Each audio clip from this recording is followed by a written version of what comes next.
Masya Allah, ini ada pertanyaan yang sudah masuk jamaah.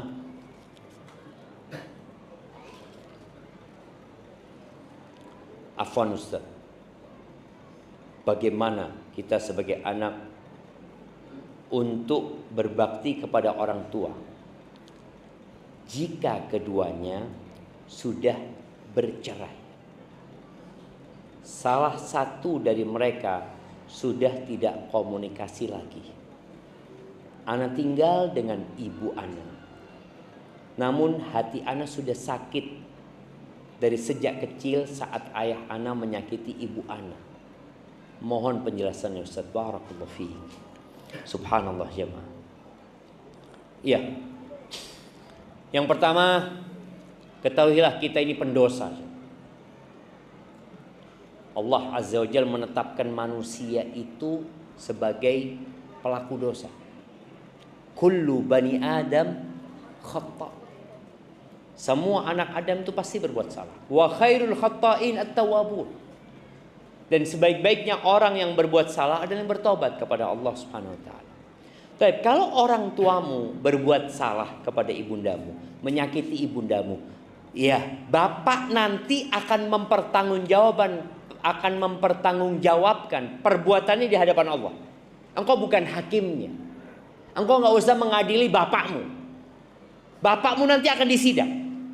Tapi engkau juga akan disidang sendiri. Ketika sang anak durhaka sama bapaknya, ya kita akan disidang. Kenapa engkau durhaka sama bapak? Loh, bapak anak zalim.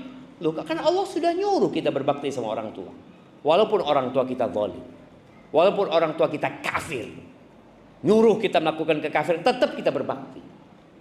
Maka tadi jangan sibuk dengan dosa bapakmu,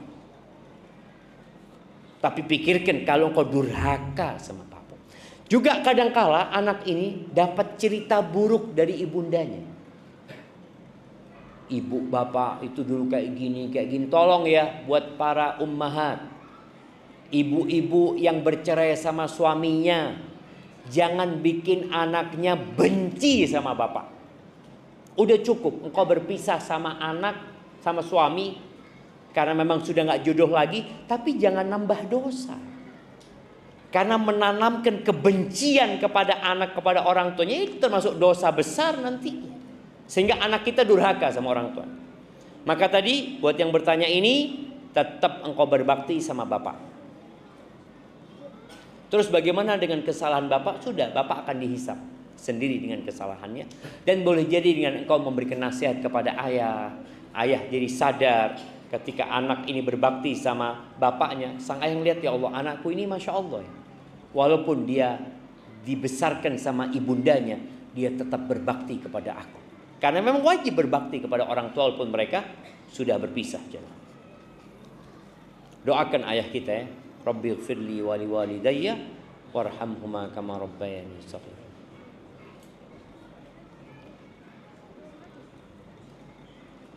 Ustaz, berikan saya nasihat. Orang tua saya suka meminta kepada saya untuk membeli barang yang sebenarnya saya mampu untuk membelinya. Tapi saya selalu khawatir kalau itu mengorbankan uang tabungan yang saya sisihkan setiap bulannya. Yang juga uang tabungan itu saya akan gunakan untuk menikah kelak jika telah sampai waktunya. Mohon didoakan Ustaz, semoga saya dipertemukan dengan jodohnya. Mohon nasihatnya Ustaz. Barakallahu fiik. Ketika antum bisa membeli yang diinginkan orang tua, dan itu tidak membahayakan orang tua dan membahayakan dirimu, belikan. Loh Ustaz, tapi kan ini nabung. Ketika antum membelikan sesuatu dan antum hadiahkan kepada orang tua, ini tabungan yang sebenarnya. Nabi SAW mengatakan, yaqulu ibnu Adam mali, mali. Manusia ini teriak-teriak mengatakan, hartaku, milikku, milikku. Kata Nabi SAW, engkau tahu mana yang milik? Yang kau makan, kemudian jadi kotoran, itu yang milik. Yang kau pakai kemudian jadi usang, itu milikmu. Kemudian yang engkau sodakohkan, itu yang jadi milik. Tapi kalau yang ditabung, oh belum tentu. Boleh jadi kau mati. Lah nikah, wala uang itu kau manfaatkan. Jadi warisannya siapa? Ibumu. Maka tadi jangan takut untuk berbagi sama orang tua. Anak sudah menyisihkan, sudah. Subhanallah jemaah, ketika anak menikah, anak nggak punya fulus. Ibu anak ngomong, Syafiq, mau nikah? Iya mah, tapi nggak punya fulus. Iya. Sudah ada yang mau dinikahin, belum ada juga. Fulus nggak ada, perempuan nggak ada. Tapi alhamdulillah Allah mudahkan. Allah mudahkan. Jadi ketika antum berbakti sama orang tua, insya Allah doa antum mustajab. Dan ketika orang tua antum ridho sama antum, Allah ridho sama antum. Dan ketika Allah ridho sama kita, apa yang perlu antum takutkan? Cuma kan kadang-kala kita mulai khawatir nanti ini, nanti udah bismillah. Bismillah. Rizki itu ada dua. Rizki yang kita cari, ada rizki yang mencari kita. Betapa seringnya kita dapat rezeki yang tidak disangka-sangka. Ah, disitulah ketika antum bertakwa kepada Allah, wa man yattaqillaha yaj'al lahu makhrajan wa yarzuqhu min haitsu la yahtasib. Barang siapa yang bertakwa kepada Allah, pasti Allah kasih solusi dan Allah kasih rezeki dari arah yang tidak disangka-sangka. Barakallahu fikum. Ini anak lupa mana yang duluan jamaah.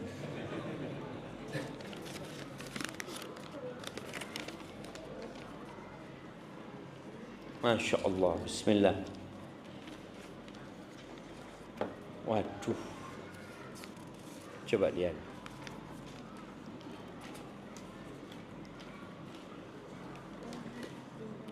Afan Ustaz, ketika kita berbuat salah kepada orang tua, lalu kita meminta maaf, tetapi tidak dimaafkan, apa yang harus kita lakukan? Terus minta maaf, doakan orang tua, terus berbuat bakti sama orang tua. Orang tua itu sebenarnya sayang sama kita.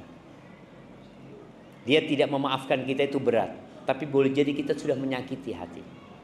Maka teruslah berbuat baik ya. Dulu ada satu kawan dia cerita, Ustaz, ibu ana marah sama ana, Ustaz. Kalau ana ke rumah ibu ana nggak dibukain pintu. Apa yang harus anda lakukan? Antum datang tetap. Datang duduk di depan pintu ibu. Nunggu 1 jam setelah. Enggak di, ya udah enggak apa-apa. Antum duduk berzikir baca buku. Setelah 1 jam antum bilang, "Ma, ana izin pulang, Ma. Assalamualaikum." Pulang aja. Lama-kelamaan dibukain pintunya sama ibu. Ibu itu sayang sama anaknya. Tapi kadang-kala dia sakit hati sama kita. Maka antum jangan pernah menjauh. Tadi kata Allah, wasahibhuma, dampingi. Nggak dibukain pintu, nggak diajak ngomong, ya udah duduk di sebelah ibu. Ketika sudah waktunya pulang, antum minta izin untuk pulang. Semoga dengan itu Allah buka pintu hati ibunda untuk memaafkan kita.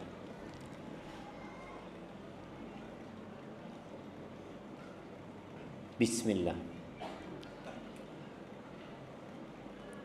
Afwan Ustaz, ibu ana meninggal di bulan Ramadan. Bapak ana masih mengadakan acara ritual kematian. Apa yang wajib ana lakukan, Ustaz? Ya, kita berbakti sama orang tua kita. Di antara bentuk kebaktian kita kepada orang tua yang sudah meninggal dunia itu adalah bersedekah buat orang tua kita.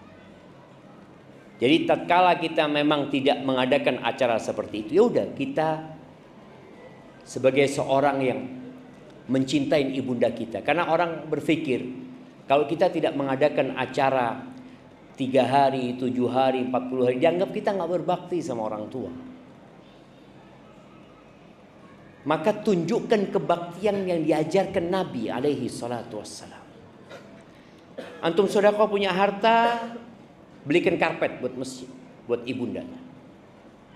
Sampai ada sebagian salafus saleh itu yang selalu bersedekah buat orang tuanya. Berbuat baik kepada orang-orang yang cintai orang tuanya. Antum datang kepada orang-orang yang cintai ibu antum. Antum punya rezeki, kasih mereka, berbagi dengan mereka. Karena kita perlu tahu, bahwasanya kalau orang tua meninggal dunia, bukan berarti kita berhenti berbakti sama orang tua. Tapi di masyarakat kadang-kadang berpikir, ya kita kalau nggak mengadakan acara ritual itu kita nggak berbakti. Enggak. Maka teruslah berbakti sama orang tua kita. Setelah meninggalnya, dengan bersedekah buat orang tua kita. Mungkin yang orang tuanya belum haji, dia bisa menghajikan orang tuanya, ya. Dia mengumrohkan orang tuanya.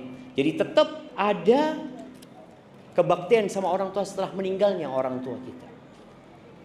Kemudian tatkala kita diminta uang sama orang tua kita, sama ayah kita, kita berikan buat ayah kita uang itu. Kita berikan kepada orang tua kita, kepada ayah kita, semoga dengan uang itu bisa digunakan untuk hal-hal yang diperintahkan oleh Allah dan Rasul-Nya.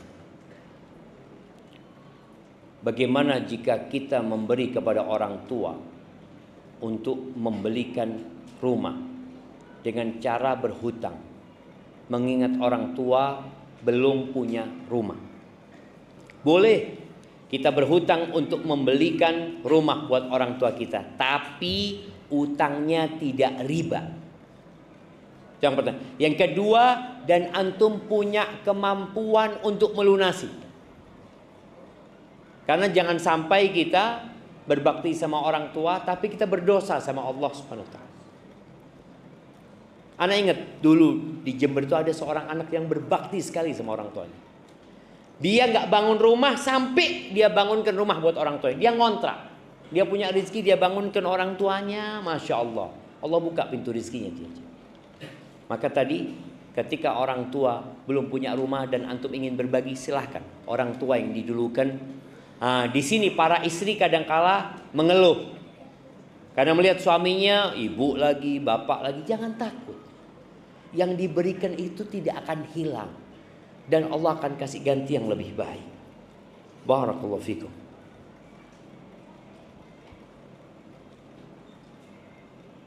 Ustadz, abang sepupu ana punya istri yang hidup hedon. Gaji suami 15 juta. Tapi istri minta anak sekolah uang masuk 20 juta lebih. Akhirnya makan sulit. Suami jadi suka marah. Terakhir istri minta cerai. Istri mau iPhone seri tertentu. Suami hanya mampu belikan yang murah. Beberapa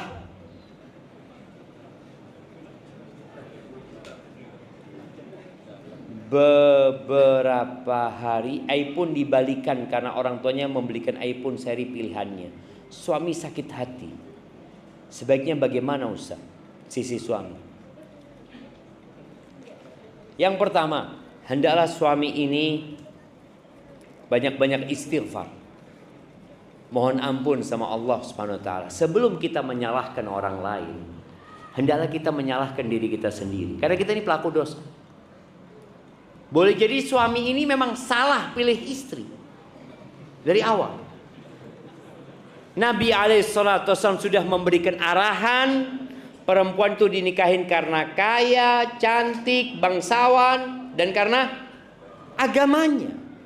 Kalau engkau ingin hidup bahagia, pilihlah yang agamanya baik. Boleh jadi ini abang sepupumu ini melupakan agama. Dia lihat cantiknya, dia lihat kayanya. Akhirnya seperti ini jadinya. Maka nasihat pertama, hendaklah dia bertobat, beristighfar, mohon ampun kepada Allah Azza. Yang kedua, suami itu pemimpin. Maka dia wajib mendidik istrinya. Jangan cuma diajak ke mall istrinya. Ajak ke rumah Allah. Jamaah rahimakumullah. Tugas terbesar suami itu menyelamatkan istrinya dari api neraka. Kalau makan, dia bisa makan sebelum nikah. Udah ada rezekinya dia. Bahkan tadi dia mau iPhone, orang tuanya bisa belikan iPhone. Maka udah bismillah. Antum ajak istri antum untuk datang kajian, mendengarkan ilmu. Ya. Sekali-kali lah, sebulan sekali. Atau 2 pekan sekali. Semoga dengan seperti itu dia jadi ngerti tentang hakikat kehidupan ini. Ajak istrinya jalan-jalan ke kuburan. Supaya ingat mati. Ajak istri, wanita, bukan istri aja ya, semua ya. Kita yang tertipu dengan dunia ini sering-sering datang ke kuburan untuk ziarah kubur mengingat kematian. Sering-sering datang ke tempat bencana, lihat orang yang di bawah kita, sehingga kita jadi bersyukur kepada Allah Azza wa Jalla. Anak kalau dapat potongan video saudara-saudara kita di Gaza, jadi kita ngelihat dunia ini nggak ada artinya, jangan. Mereka dibom, sekali dibom 15 orang mati, rumah hancur, nggak ada harganya dunia ini. Ya memang dunia ini subhanallah tidak sebanding dengan satu sayap nyamuk di sisi Allah. Maka jangan terlalu sibuk dengan dunia. Maka tolong tadi bagaimana dia mendidik istrinya. Kemudian tadi tidak semua yang diinginkan istri harus dipenuhi. Kalau kemudian sang istri dibelikan sama orang tuanya, ya udah nggak usah sakit hati. Ya alhamdulillah engkau dikasih sama bapak. Nggak perlu kita sakit hati kalau dia dikasih hadiah sama orang tuanya. Karena nggak apa-apa dia nerima hadiah dari orang tuanya, nggak salah gitu. Cuma tinggal antum menata hati. Antum minta maaf, anak nggak bisa belikan iPhone yang engkau sukai gitu ya. Anak cuma bisa beli ini. Karena juga antum nggak wajib memenuhi semua kemauan dia. Barakallahu fikum. Barakallahu fikum. Baik, ini ada berapa pertanyaan lagi? Bagaimana sikap dari seorang anak yang merasa tidak didampingi oleh ibunya? Dikarenakan ibunya harus bekerja keras untuk mencari penghidupan anak. Karena bapak anak ini sudah meninggal dunia. Di sini antum harus lebih berbakti sama ibu. Artinya antum merasa tidak didampingi sama ibu, ya ibumu kerja buat engkau gitu. Jangan pernah membandingkan dirimu dengan orang lain. Jangan bandingkan ibundamu dengan ibunda orang lain. Jangan.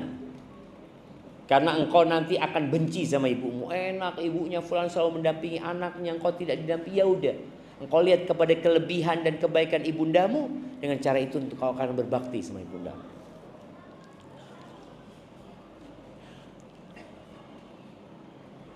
Apakah boleh kita sedekah kepada orang tua kita? Syukran Ustaz. Ketika orang tua kita tidak mampu, kita bukan sedekah, kita wajib memberikan nafkah kepada orang tua kita. Ketika orang tua kita mampu, maka kita kasih hadiah. Jadi bukan sedekah buat orang tua tapi nafkah. Memang sebagian ulama berbicara bagaimana kalau orang tua kita punya utang yang besar, bisa nggak kita kasih zakat untuk melunasi utangnya? Jadi bukan untuk memberikan nafkah ya, tapi untuk melunasi utang-utangnya. Sebagian ulama membolehkan karena orang tua kita nggak mampu dan punya tanggungan yang besar. Izin Ustaz, bagaimana cara berbakti kepada mertua orang tua istri yang mana mereka membenci anak? Taib, ada asap, ada api. Pertanyaannya, kenapa antum dibenci sama mertua? Kita nih, anak nih wajib berbakti sama bapak ibu anak. Bukan wajib berbakti kepada mertua. Istri kita wajib berbakti kepada orang tuanya. Bagaimana suami ini membantu istrinya berbakti sama orang tuanya? Memang ada mertua yang materi, orang tua yang materi, yang semua dinilai dengan harta. Ya udah, jangan terlalu diambil pusing menghadapi mereka. Ketika kita memang punya harta, kita berbagi harta. Kita nggak punya harta, kita berbagi perhatian. Maka tadi kalau antum dibenci sama mertua, apa penyebabnya? Boleh jadi antum pernah menyakiti mereka, maka minta maaf kepada mereka. Mungkin itu yang dapat ana sampaikan pada kesempatan kali ini. Jamaah rahimakumullah. Karena ana harus kembali lagi ke Batam gitu ya. Perjalanan masih panjang. Ana ucapkan jazakumullah khairan buat semua yang hadir di tempat ini ya. Apalagi buat yang berdiri di sana. Dan semoga Allah mengumpulkan kita di surganya sebagaimana Allah mengumpulkan kita di tempat ini. Allahumma qsim lana min khasyatika ma tahulu bihi bainana wa baina ma'siyatik wa min ta'atika ma tuballighuna bihi jannatak wa min al-yaqini ma tuhawwinu bihi alaina masa'ib ad-dunya wa matti'na bi asma'ina wa absarina wa quwwatina ma ahyaytana waj'alhu al-waritha minna waj'al tha'rana ala man zalamana وانصرنا على من عادانا ولا تجعل مصيبتنا في ديننا ولا تجعل الدنيا أكبر همنا ولا مبلغ علمنا ولا تسلط علينا من لا يرحمنا. Qulu amin. Katakan amin jemaah. Itu doa. Antum dari tadi ngeliatin dong. Itu doa yang biasa Nabi bacakan alaihi salatu wasallam kepada sahabatnya ketika beliau bermajlis. Sampai berjumpa kembali. Subhanakallahumma bihamdika asyhadu an la ilaha illa anta astaghfiruka wa atubu ilaik. Wassalamualaikum warahmatullahi wabarakatuh.